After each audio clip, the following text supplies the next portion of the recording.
Hello friends, so we will continue with our remaining topic from ARDS of pathogenesis. Suppose this is an alveolus and here is the capillary. You know the normal lining of the alveolus, that is lined by type 1 and type 2 pneumocytes. Type 2 pneumocytes basically secrete surfactant. This is the normal lining epithelium.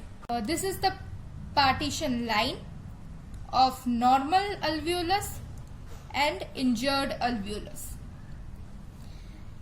This is the alveolar macrophage. They are also known as dust cells. The step 1. All the steps are written afterwards, but you have to understand this firstly. First, etiology. The etiological factors activates this alveolar macrophages that will release the interleukins like interleukin 1 and interleukin 8 and activates the neutrophils. The neutrophils then activate and damage the endothelium. By damaging the endothelium, the fluid comes out here.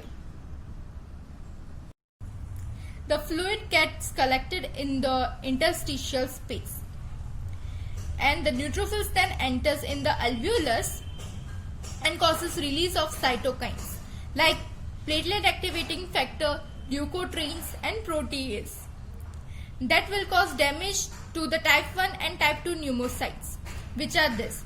Now you can see the damaged and necrotized type 1 and type 2 pneumocytes.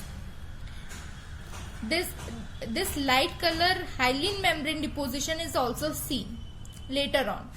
Now we will continue with our steps. Step 1. Initiating event or etiological factors initiates or activates the alveolar macrophages. You can see here. Etiological factors activating the alveolar macrophages. Step 2. Alveolar macrophages will release interleukins like 1, 6, 8 tumor necrosis factor alpha and then activates neutrophil. The interleukin 8 is very important. This is asked many times. You can see here releasing of the interleukins and activation of the neutrophils. Step 3. Neutrophils will activate and damage the endothelium. You can see here neutrophils are activating and damaging the endothelium. This is the step 3. Step 4. Due to damaged endothelium, fluid comes out in the interstitial space and causes interstitial edema. This is the interstitial edema. Step 5. Neutrophils adheres to the activated endothelium and migrate to the interstitium and alveoli where they degranulate and release inflammatory mediators and cytokines like platelet activating factor, leukotrienes, protease, etc. You can see the release of cytokines by the activated neutrophils like this that will damage the pneumocytes. Step 6. Cytokines causes damage to type 1 and type 2 pneumocyte. What is the purpose of type 1 pneumocyte? That is respiratory gaseous exchange. Hence, if there is a damage to the type 1 pneumocyte, no respiratory gaseous exchange occur and that leads to hypoxemia, and this is the feature of ARDS. Type pneumocyte damage will lead to surfactant deficiency, as you know that it releases surfactants and causes alveolar collapse. That will lead to alveolar edema. The fibrin leaks out and mixes with the damaged type 1 or type 2 pneumocytes, and that mixing of the fibrin leads to hyaline membrane deposition in the alveoli.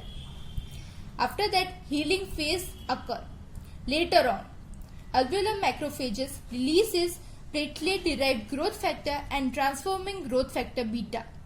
That leads to fibroblast proliferation and that causes alveolar fibrosis and healing. Main inflammatory cell in ARDS is neutrophil. The main cells affected in adults are type 1 pneumocytes, whereas in neonates there are type 2 pneumocytes. In COVID-19, the pandemic disease, the interleukin 6 is released that causes fever. Thanks for watching my video. If you found it helpful, then please like, share and subscribe. We will continue our morpho part in our next video.